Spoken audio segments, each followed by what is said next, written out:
Let me tell you all a story. About 10 years ago, I paid a visit to my local cinema.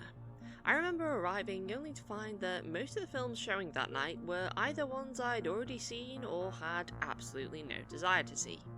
Except for one movie that I hadn't heard much about by the name of Cabin in the Woods. All I knew about it was that it was a horror comedy and that most of the reviews for it had been positive. So I decided, well, what the heck, and bought a ticket. To my surprise, as the film began, it wasn't exactly what I was expecting. I'd gone in thinking it would just be a silly parody movie similar to Zombieland. Instead, something else was going on. There were basically two stories being told, and while one did fit my expectations, the other was very, very different. And when I finally realised exactly how these stories connected and what was actually being told here, my mind was blown. Despite having gone into this movie just expecting a half-decent, jokey horror, what I'd stumbled upon was quite possibly one of the greatest deconstructed parodies that I've ever seen in my life. Honest to God, if you are a fan of the horror genre or just a movie buff in general and have not seen this movie, please stop watching this video and watch Cabin in the Woods immediately. I wholeheartedly do not want to spoil the plot of this film for you. But if you have seen this movie, or simply aren't going to heed my warning, then allow me to go into exactly what this movie is really about, and why it's the most perfect satire of horror movies that I've ever seen put to screen. As I previously said, Cabin in the Woods effectively follows two stories. First, we have pretty much the typical plot of any teen horror movie. A group of teenagers visit a secluded cabin in the woods and find that not all is as it seems, as a mysterious artifact in the basement summons a monstrous undead redneck family to take them out one by one. The other story, however, is what makes this film so unique. We begin in some kind of secret government facility following a bunch of workers that appear to be spying on this group of teenagers. It is gradually revealed to us exactly what's going on, as the facility seems hell-bent on ensuring that every single moment of this group's vacation follows your typical horror movie premise to a T. This involves paying off a creepy guy to act as the Harbinger, as in the strange local who warns them of their upcoming doom, releasing chemicals and pheromones into the air to ensure the teens act as dumb and horny as possible, and planting a myriad of mysterious artifacts in the basement, each one corresponding to summoning a different monster. Why are they doing this? Simple. This is apparently an ancient ritual designed to appease ancient gods that lie beneath the earth. The ritual goes as follows. A group of teens consisting of a whore, an athlete, a scholar, a fool, and a virgin must be drawn to a secluded location. They must receive a dark warning from the Harbinger, then summon a monster of their unwitting choice to kill them off one by one, with only the virgin being permitted to live. Now, just hearing this description, you might have figured out exactly what this movie is really about. The ancient gods in question are a metaphor for the horror movie audience, and their desire to see a typical cliché plot presented as it always is, with teenagers who all fall into different stereotypes being killed off by some kind of murderous supernatural enemy. And while this on its own is fairly clever already, let me tell you now, this film absolutely goes all out with this concept. See, the two characters we follow in the secret organisation, Citizen and Hadley, are basically stand-ins for horror movie writers. Specifically, horror movie writers whose works have been pigeonholed due to audiences not wanting anything that goes beyond the traditional comfort zone for horror movies. Despite them being instigators of human sacrifice, the two of them treat their job like a typical boring grind, and they seem fairly tired of being forced to carry out their story in the most cliched way possible, with Hadley in particular being sick of cliched monsters like zombies, as he wants nothing more than to use the seldom seen merman enemy instead.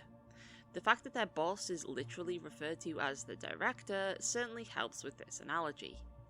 When I last spoke about parody and satire, I pointed out that the best satire movies are those whose writers are very familiar with the source material, and holy hell does this movie know a lot about your classic teen horror movies.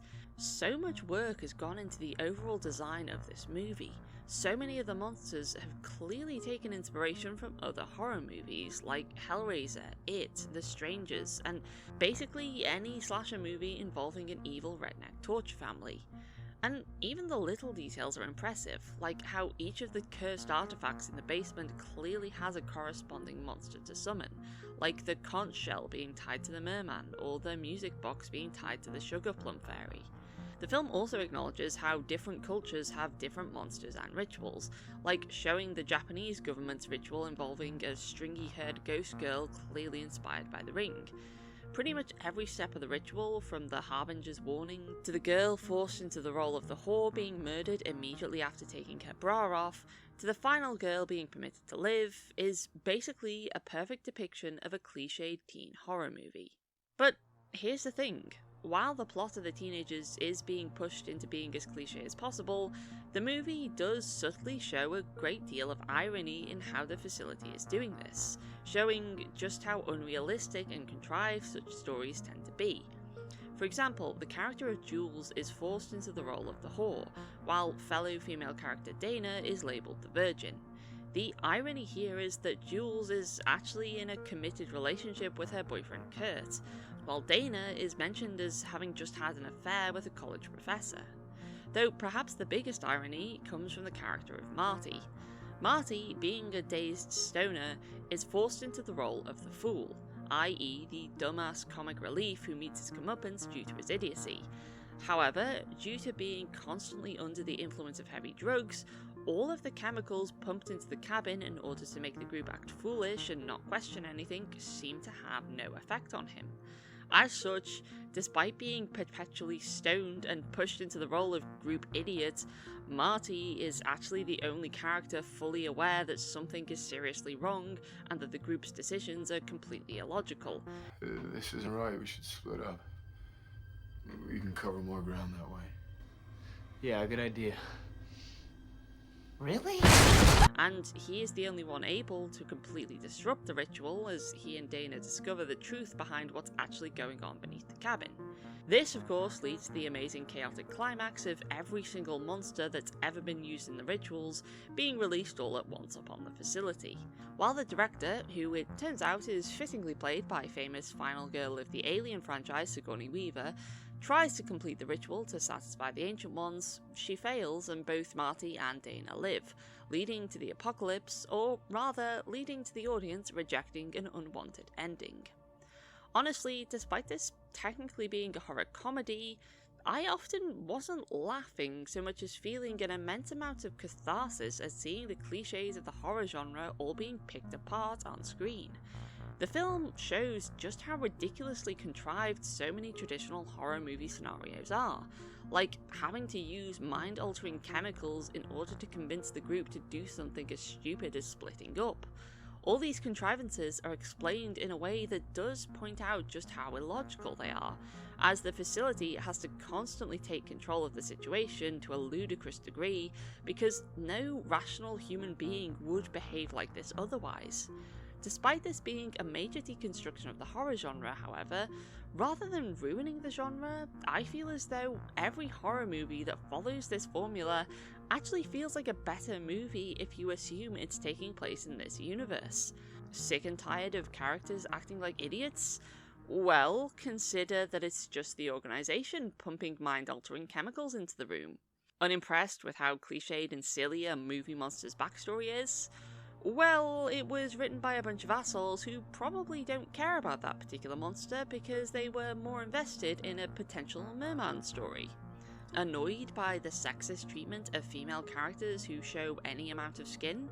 Well, blame the ancient gods demanding the sacrifice of the whore.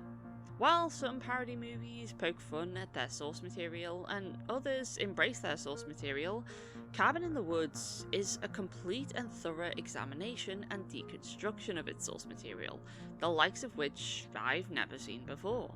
I haven't even covered every reference and clever bit of detail featured throughout this movie.